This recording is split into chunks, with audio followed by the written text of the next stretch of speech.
नमो नमः। अचिन्त्याव्यक्तरूपाय निर्गुणाय गुणात्मने समस्तजगदाधार मूर्तये ब्रह्मणे नमः। आज ज्योतिष कक्षा के अंतर्गत हम लोग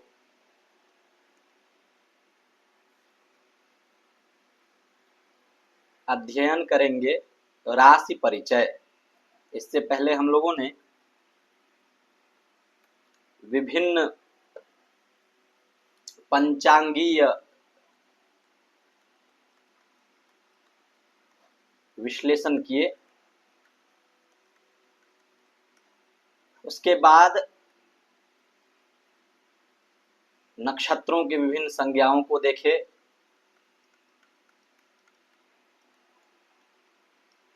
तत्पश्चात राशि, नक्षत्र, वार एवं योग सब के आधार पर कुछ विशेष योग बनते हुए देखे, जिसका प्रयोजन क्या है, उन सभी बातों को हम देखेंगे।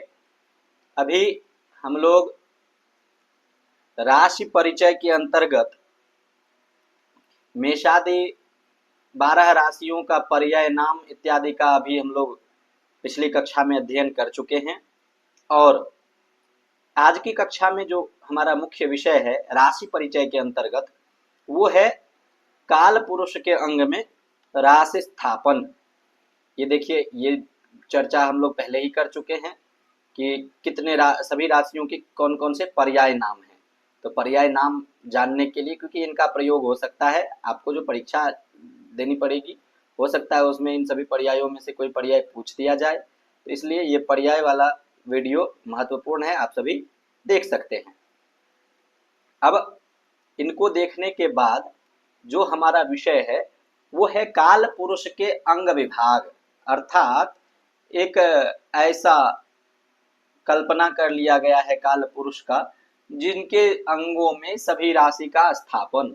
इससे क्या स्पष्ट होता है कि जो मेष से लेकर के मीन तक राशियां हैं वो एक व्यक्ति के, आपके शरीर में, हमारे शरीर में किस प्रकार रहती हैं और उनका कौन से अंग का कौन अधिपति हैं, मतलब किस अंग में किन राशियों का वास है। तो इसको देखने के लिए आचार्य वचन जो हम प्रतिदिन कर रहे हैं कि जो भी बात बोलेंगे उससे पहले प्रमाण स्वरूप एक श्लोक उद्धृत करते हैं। तो यहाँ आपको देखने को मिल रहा है एक श्लोक, उसका पहले वाचन कर लेते हैं, फिर हम आगे बढ़ते हैं। शीर्ष मुख बाहु हृदयोदराणि कटिवस्ति गुह्य संज्ञानि ऊरुजानु जंघे चरणावितिराशयो जाद्याः। अभी ये क्या कह रहे हैं, पहले इतना ही समझते हैं हम लोग। यहाँ पर इतने में क्या बात कह रहे हैं कि 12 राशि के जो स्थान है काल पुरुष के अंग में, उनको इसमें बता दे रहे हैं। क्या कह रहे हैं, शीर्ष में, शीर्ष मतलब ये सिर हो गया, इसमें मेष राशि का वास है। ठीक है, इसमें क्या है, मेष राशि का वास है। उसी प्रकार क्या कह रहे हैं, ये मुख, मुख में क्या कह रहे हैं, मुख में वृष राशि का वास बता दिए। उसके बाद कह रहे हैं शीर्ष मुख बाहु, ये बाहु और कहीं पर उरो प्रदेश आता है, कहीं पर किसी किसी ग्रंथ में आपको क्या देखने को मिलेगा, उरो प्रदेश, उरो प्रदेश, उरो, उरो प्रदेश। तो उरो प्रदेश क्या है, उरो शब्द का, उरु शब्द तो आगे आज ही मिलेगा, लेकिन एक शब्द है उरो। उरो शब्द का अर्थ होता है वक्षस्थल। वक्षस्थल से क्या तात्पर्य है, हृदय को छोड़ करके जो ये छाती का दूसरा भाग है, ये यहां से ऐसे और यहां से ऐसे, ये जो भाग है भुजा सहित, इसको, इतने के भाग को क्या कहते हैं, उरो प्रदेश कहते हैं, उरो। ठीक है, ये नाम स्पष्ट कर लीजिएगा। आगे बढ़ेंगे तो उरु शब्द अलग आएगा, उरु ये अलग आएगा, लेकिन ये शब्द है उरो। ठीक है, आगे आ सकता है, इसलिए इस पर हम चर्चा कर लिए।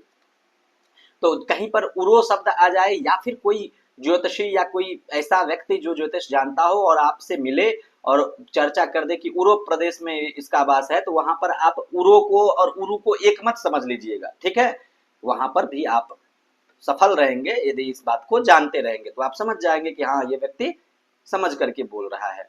तो क्या कह रहे हैं इसमें कि उरो प्रदेश अर्थात भुजा में, भुजा दोनों भुजाओं में किसका वास है, तो दोनों भुजाओं में वास है मिथुन राशि का। देखिए मिथुन राशि, ठीक। फिर कह रहे हैं मिथुन के बाद क्या कह रहे हैं, हृदय, चौथे नंबर पर हृदय।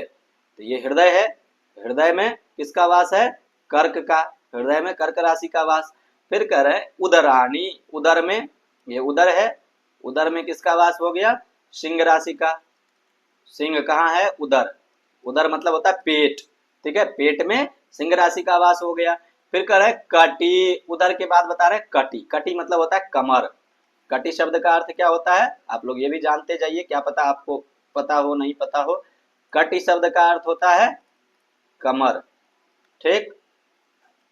कमर में किस राशि का वास होता है, कमर में होता है कन्या राशि का वास, कन्या राशि, ठीक है। आप यहाँ पर इसको समझ सकते हैं, कमर में जो राशि है वो है कन्या। फिर क्या कर रहे हैं, कटिवस्ती, अगला शब्द है वस्ती। वस्तु थोड़ा समझने वाली बात है जो आप लोग नहीं जानते होंगे। वस्ती शब्द का जो अर्थ होता है, वस्ती किसे कहते हैं, तो शरीर में कौन सा अंग है जिस अंग का नाम है वस्ती, ठीक। तो इसको जानना है, तो वस्ती शब्द हम लोग देख रहे हैं। वस्ती का एक छोटा सा परिभाषा है कि नाभि, ध्यान से समझिएगा इसको, नाभि लिंगयोः, लिंगयोः मध्य भागः, मध्य भागः वस्तिः।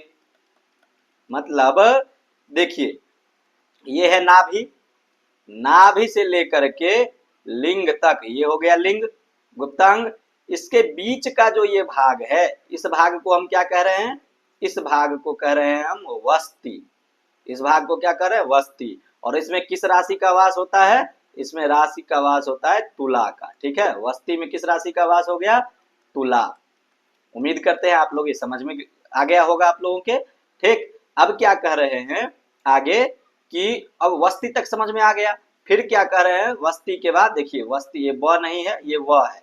वस्ती के बाद क्या कह रहे हैं कि गुह्य संज्ञानी, गुह्य संज्ञानी, गुह्य इति पदेन गुप्तम, गुप्तांग, गुह्य, गुह्य, गुह्य शब्द का अर्थ क्या है, गुप्तांग, ठीक। अब गुप्तांग में कौन सी राशि का वास हो गया, यहां पर इसमें, इसमें वास हो गया वृश्चिक राशि का। वे क्या है, वृश्चिक, गुप्तांग में वृश्चिक राशि का वास हो गया। अब देखिए यहाँ पर जो एक और समझने वाली बात है कि ये कमर से नीचे, जिसको हम लोग जंघा कहते हैं, जिसको हम लोग जंघा कहते हैं, जंघा किसको कहते हैं हम लोग, तो ये हम लोग तो जानते ही हैं कि कमर से नीचे और घुटने से ऊपर का जो भाग है उसको हम लोग जंघा कहते हैं, लेकिन वास्तव में वो जंघा नहीं है। जिसको हम लोग जंघा कहते हैं वो है ऊरु, ये क्या है, ऊरु, ऊरु, ऊरु को हम लोग सामान्य भाषा में क्या कहते हैं, जंघा। तो इसमें किस राशि का वास है, इसमें है धनु राशि का वास। देखिए ऊरु में धनु राशि का वास, जो कि ये भाग है, यहाँ ये भाग, ये पूरा भाग जो है ये है ऊरु, इसमें क्या है, धनु राशि का वास। जिसको हम लोग जंघा कहते हैं उसका नाम क्या है, ऊरु। ऊरु में वास किस राशि का है, तो ऊरु में वास है धनु राशि का। उसके बाद ऊरु के बाद दूसरा शब्द देखिए क्या है, जानु, जानु, जानु में किस राशि का वास है, जानु कहते हैं घुटना को, घुटना को। इसमें राशि कौन सा है, मकर, घुटने में मकर राशि, ये देखिए ये दोनों घुटना है, घुटने में किस राशि का वास है, मकर राशि का। उसके बाद कहते हैं जंघा। अब देखिए आप थोड़ा इसमें भ्रमित होंगे, इसीलिए यहाँ पर थोड़ा हम क्लियर बता रहे हैं। जंघा, संस्कृत में जिसको जंघा कहते हैं वो स्थल कौन सा है, तो वो स्थल है जानु, जानुपादयोः मध्य भागः, मध्य भागः जंघा, ठीक है। अब ये क्या है, जानु ये हो गया, जिसको घुटना कह दिए, ठीक, इसको कह सकते हैं ये। अब यहां से लेकर के बीच का जो ये भाग है, ये भाग मतलब क्या हुआ कि घुटना ये हो गया गोल, ये इसके और पैर के बीच का जो ये दोनों भाग है इस भाग को क्या कहते हैं संस्कृत में? जंघा। अब देखिए ये तो समझ में आ रहा होगा। उसके बाद क्या है? चरणौ इति, चरणौ द्विवचनांत प्रयोग किए हैं। दोनों चरण, दोनों चरण, ऊरु में, जानू में, जंघा में और चरण में, दोनों, दोनों ऊरु में, दोनों जानू में, दोनों जंघा में किसका वास है? दोनों जंघा में किसका वास है? कुंभ का। ऊपर किसका वास है वो तो क्रम से बता ही दिए हैं। उसके बाद चरण में किसका वास है? तो चरण में मीन का। ये क्रम से 12 राशियां हमारे शरीर में इसी शीर्ष से पैर तक वास करती हैं। अब ये वास करती हैं, इसका तात्पर्य क्या है, ये क्यों जानना है हमको, इसको जान करके क्या लाभ होगा, ये भी देखना पड़ेगा। तो इसके लिए आचार्य अगली पंक्ति में कहते हैं कि ये क्या है? काल नरस्य अवयवान, काल नरस्य के अवयवों को पुरुषानाम चिंतयेत प्रसव काले। मतलब जो काल नर के जो ये अवयव हैं, इन अवयवों को कब विचार करना चाहिए? तो जब जातक जन्म ले रहा हो। जातक, जातक किसे कहते हैं? एक नया शब्द आप देख रहे होंगे। तो जन्म लेने वाला, जन्म लेने वाला हर एक प्राणी, हर एक प्राणी क्या है? जातक है। चाहे कोई भी पुरुष हो, स्त्री हो, जिसका भी आप प्रयोग करेंगे कुंडली बनाने के लिए, वो क्या है? जातक है। जाति का कह दीजिए, वो अलग बात है। आगे क्या कह रहे हैं कि कहाँ ये विचार, चिंतन मतलब चिंतनम इति विचारः, कहाँ विचार करना चाहिए? तो प्रसव काल में। प्रसव काल तो आप सभी जान ही रहे होंगे, जब माताएं गर्भ 9 महीने धारण करती हैं, उसके बाद जो बच्चा होता है उस काल को प्रसव काल कहते हैं। इसीलिए प्रसव काल के समय का जो कक्ष होता है उस कक्ष को प्रसूति कक्ष कहते हैं, और प्रसव देने वाली माता को प्रसूति कहा जाता है। प्रसूतिका, सूतिका, ठीक है। और उनके साथ जितने लोग होते हैं उनको उपसूतिका कहा जाता है, जो आगे आप लोग इस कक्षा में भले नहीं पढ़ेंगे, लेकिन आगे यदि आप हमसे जुड़े रहते हैं तो इन सब तरह के जितने भी बातें हैं वो आप लोग को जानने को मिलेगा। आगे क्या कह रहे हैं कि सद ग्रह संयोगात पुष्टाह सोपद्रवास्ते च। अब ये क्या कह रहे हैं कि ये जो आपका है शीर्ष से लेकर के पैर तक, इसका विचार कैसे करना है? मन में ये जिज्ञासा उठी, तब आचार्य यहाँ पर बता रहे हैं कि यदि कुंडली में शुभ ग्रह और अशुभ ग्रह का क्या हो? प्रभाव दिखे, तो जिस किसी भी राशि पर, जिस राशि पर अशुभ ग्रह का प्रभाव अधिक होगा, अशुभ ग्रह का प्रभाव अधिक होगा, तो क्या होगा? वो अंग निर्बल होगा, वो अंग निर्बल होगा।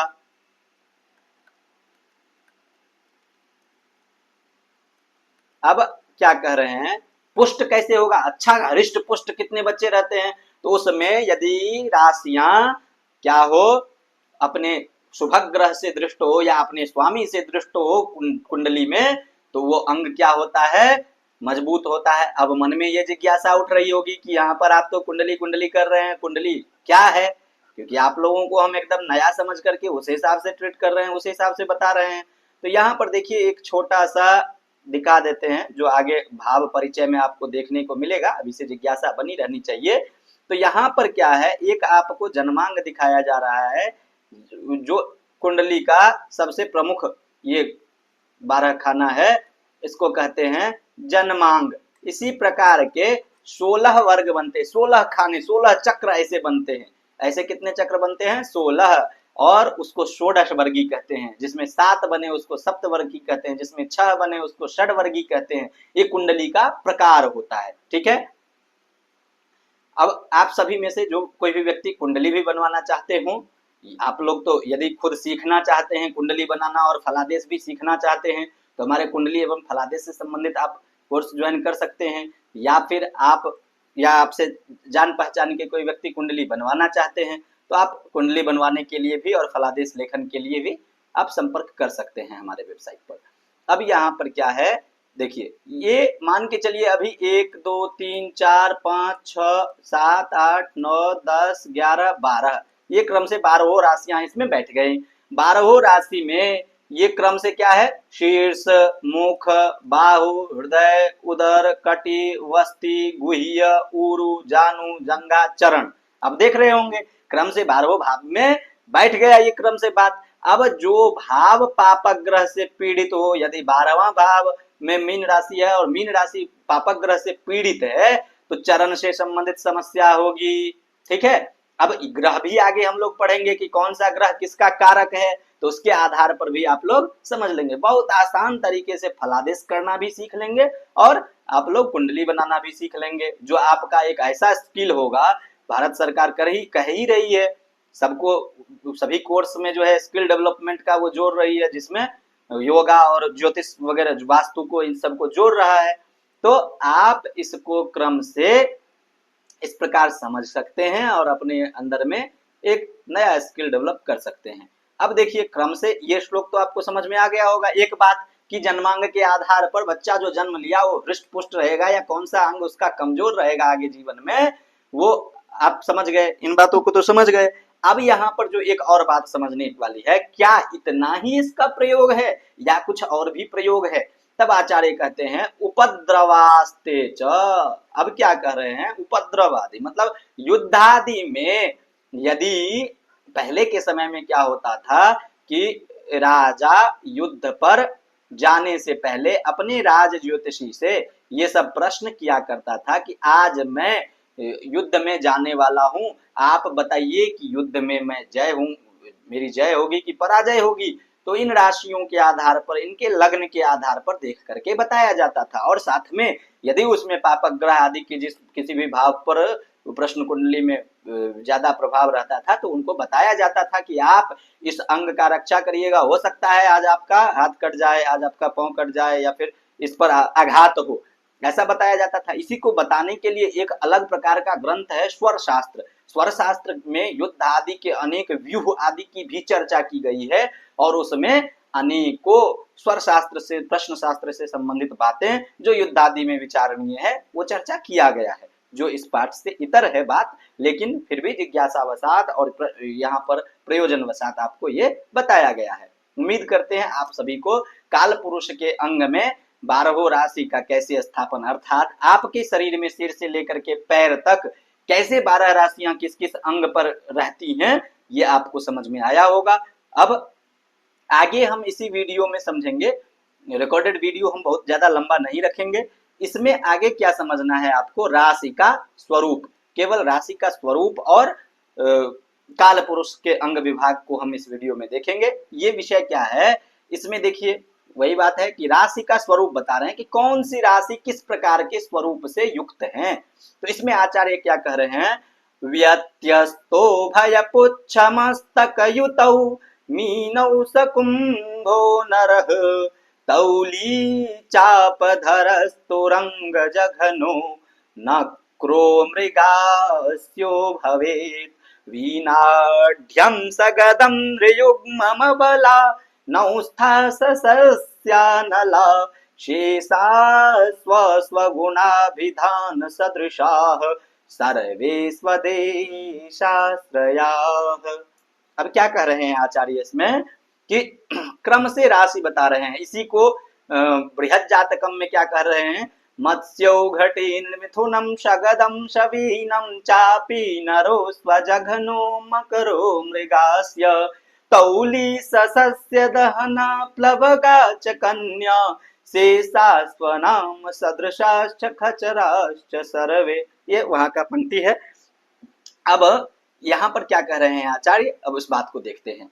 व्यत्यय, व्यत्यय, व्यत्यय शब्द का क्या अर्थ हुआ, व्यत्यय, व्यत्यय मतलब क्या हुआ कि एक इस प्रकार से है तो एक इस प्रकार से है, मतलब दो मत्स्य है, क्या लिखा है, उभय पुच्छ मस्तक युतौ, पुच्छ और मस्तक युक्त कह रहा है। तो एक मछली है जो क्या है, इधर मुख करके है और इधर क्या है, पुच्छ करके है ना, इधर पुच्छ करके है। और एक मछली है जो क्या है, इधर पुच्छ करके है और इधर मुख करके है। देखिए चित्र पर मत जाइएगा, चित्र आदि हमें नहीं पता। तो ये क्या है, एक मछली का आकार है। अब इसी तरह से कांटा भी रहता है उसके ऊपर, नीचे भी।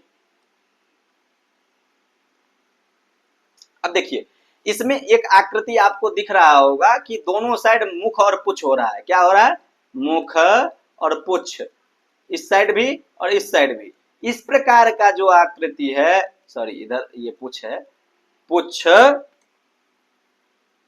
और मुख, ये क्रम से जो आकृति है ये किसका है, मीन राशि का है। ये आकृति जो है ये मीन राशि का है। मीन राशि में क्या होता है, ये एक साइड मुख पुच्छ, ठीक है, पुच्छ मस्तक युतौ मीनौ।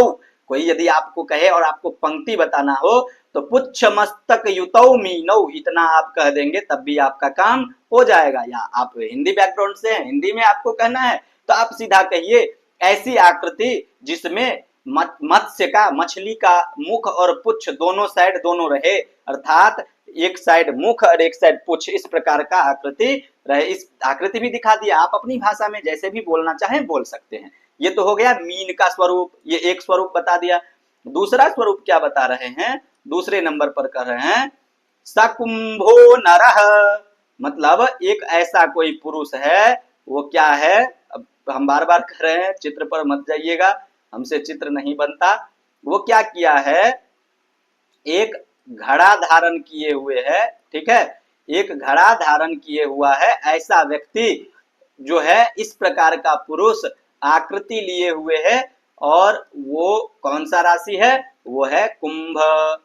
सकुंभो नरः कुंभस्तोयधरः, कुंभस्तोयधरः बहुत जल्द, ये भी पंक्ति है। तो ये कुंभ राशि है, समझ में आ गया होगा आप लोगों को। तीसरे नंबर पर जो बता रहे हैं तौली, तौली किम, तौली तू तुला, तुला राशि की बात कर रहे हैं। तुला राशि क्या है, तो तुला राशि के लिए क्या कह रहे हैं, एक ऐसा कोई पुरुष जो क्या किया हो, जो तराजू धारण किया हुआ हो, ठीक है, वो क्या हो, वो तराजू धारण किया हुआ हो, ऐसा धारण किया हुआ है तुला, तुला कहते हैं तराजू को, ठीक है, तराजू उठाए हुए एक पुरुष है, उसको क्या कहते हैं, तुला राशि कहते हैं। फिर चौथे नंबर पर क्या कर रहे हैं, चाप धरस तुरंग जघनो।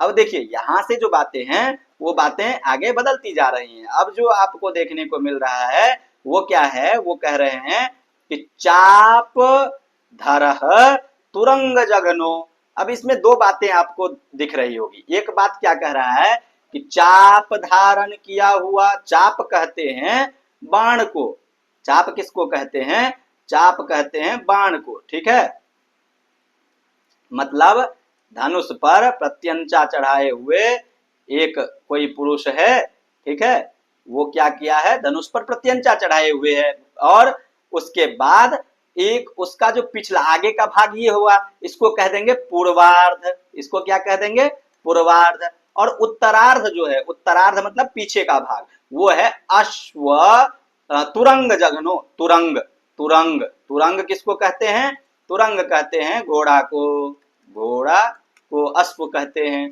ठीक है। ये अश्व मतलब पिछला जो भाग है, घोड़े के समान जंघा हो जिसका, और क्या हो आगे अगला भाग, ये हो गया उत्तरार्ध।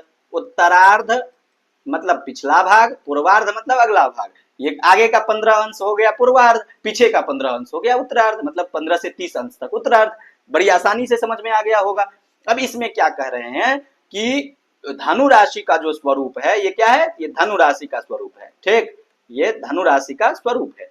इसमें कह रहे हैं कि आगे का आधा भाग पुरुष प्रत्यंचा चढ़ाए हुए है और पीछे का भाग घोड़े का जंघे के समान है, मतलब आधा पीछे का घोड़ा, आधा आगे का मनुष्य। ये हो गया धनु राशि। फिर आगे क्या कह रहे हैं, नक्रो मृगास्यो भवेत, ठीक है, आगे क्या कह दिए, नक्रह, नक्र किसको कहते हैं, तो नक्र कहते हैं मकर राशि को। मकर राशि का स्वरूप क्या बता रहे हैं आचार्य, नक्रो मृगास्य भवेत, मतलब मकर राशि का जो मुख है, अर्थात पूर्वार्ध जो है वो मृग के समान है, अर्थात मृग कहते हैं हिरण को। तो आधा जो अगला भाग है पूर्वार्ध भाग वो क्या है, हिरण का है, हिरण मतलब मृग का। और आधा जो उत्तरार्ध है, उत्तरार्ध किसका है, उत्तरार्ध है मकर का। मकर कहते हैं मगरमच्छ को, ठीक है, समझ में आ गया होगा आप लोगों को, एकदम आसान है। फिर क्या करें, वीनाढ्यम सगदम नृयुग्मम अबला। वीना युतम मतलब वीणा धारण की हुई स्त्री और गदा धारण किया हुआ पुरुष। ये आकृति किसका है, ये आकृति है मतलब वीणा धारण की हुई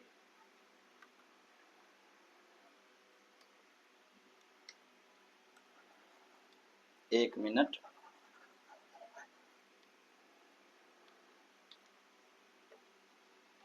वीणा धारण की हुई स्त्री और गदा धारण किया हुआ पुरुष।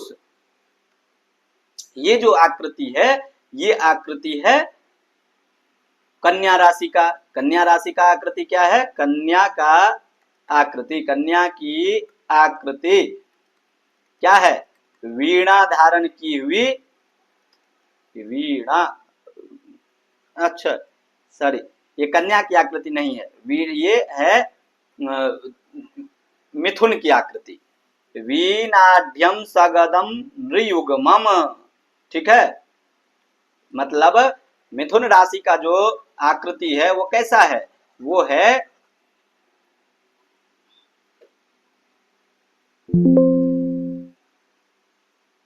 मिथुन राशि का जो स्वरूप है वो आपको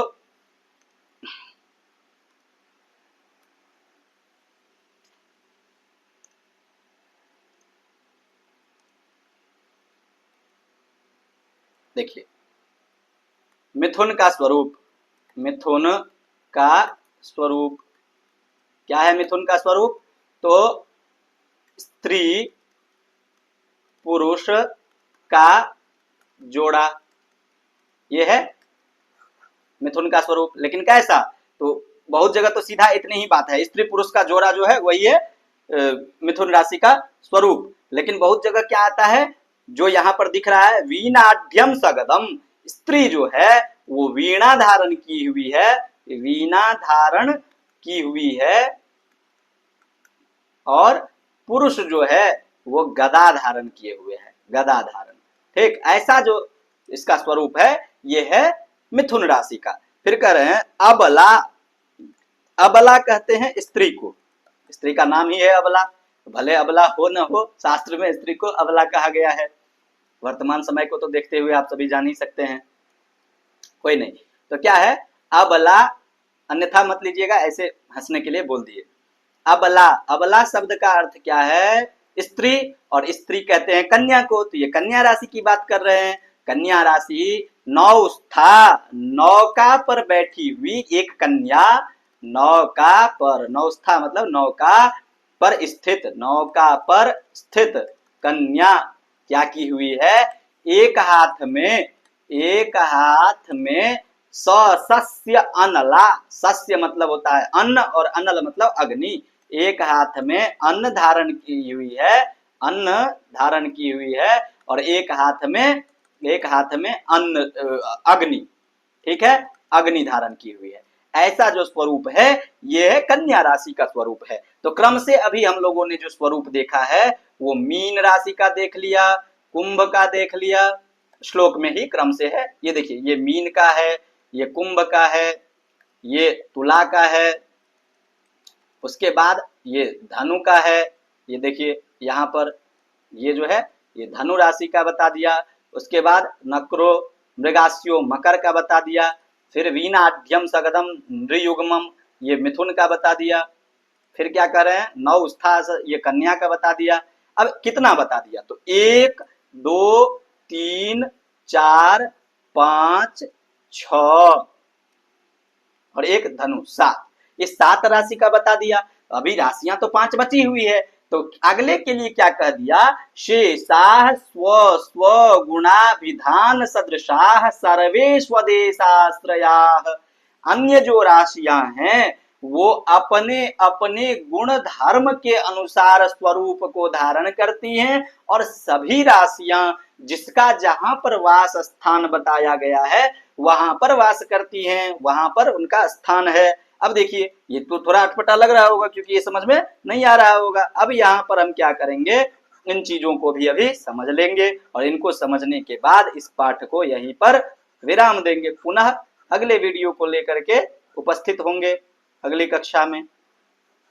यहाँ पर क्या करना है हम लोगों को, यहाँ पर हम लोगों को ये देखना है कि जो अन्य राशियां बच गई, सबसे पहला बचा हुआ पहली राशि है मेष।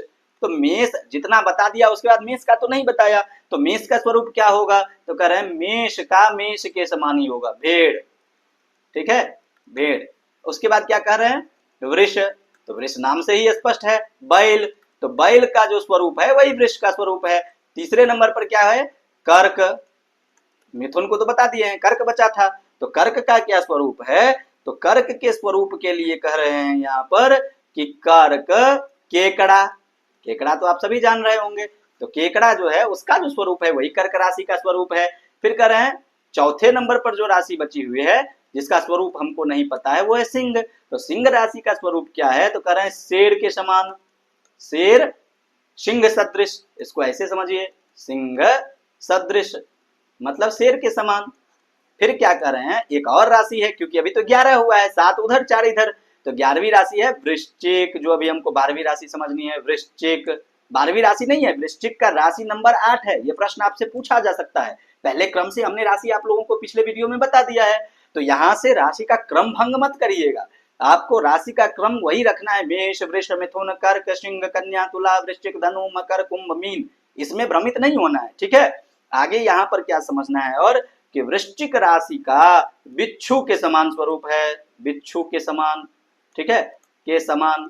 तो ये क्रम से हम उम्मीद करते हैं आप अभी 12 राशि का स्वरूप और 12 राशि के काल पुरुष के अंग में स्थान, इन चीजों को आपने समझा होगा, और समझ करके आप इससे संबंधित प्रश्न का उत्तर देना पड़ेगा आपको, आप प्रश्न का उत्तर भी दीजिएगा। अब इसके बाद है मेषादि राशियों के वास स्थान। पिछले वीडियो में वास स्थान की चर्चा किए कि किस किस स्थान में किसका वास है, लेकिन इसी में बता पाना ये सब भी संभव नहीं है, क्योंकि वीडियो बहुत ज्यादा लंबा बन जाता है। तो हमें पता है आप लोग देखते भी नहीं है, कोई भी नहीं देख पाता है, हम भी आप लोगों के उससे गुजरे हुए हैं। तो जो लाइव क्लास है तो लाइव में तो लंबा चल जाएगा, रिकॉर्डेड वीडियो हम आपको लगभग इसी प्रकार से देते रहेंगे। तो उम्मीद करते हैं आपको अभी जो जो बताए हैं काल पुरुष के अंग विभाग और मेषादि राशि के स्वरूप, ये आपको समझ में आ गया होगा। आज 2 ही विषय हम आपको बता रहे हैं, फिर अगली कक्षा में कल आपको फिर से एक वीडियो मिल जाएगा जो होगा आगे के विषय, मेषादि राशियों के वास स्थान, मेषादि राशियों के वर्ण, इन सभी विषयों पर लेकर अगले वीडियो आपको मिलेंगे। तो तब तक के लिए आपसे विदा चाहते हैं, पुनः मिलेंगे अगले विषय को लेकर के अगले वीडियो में। धन्यवाद।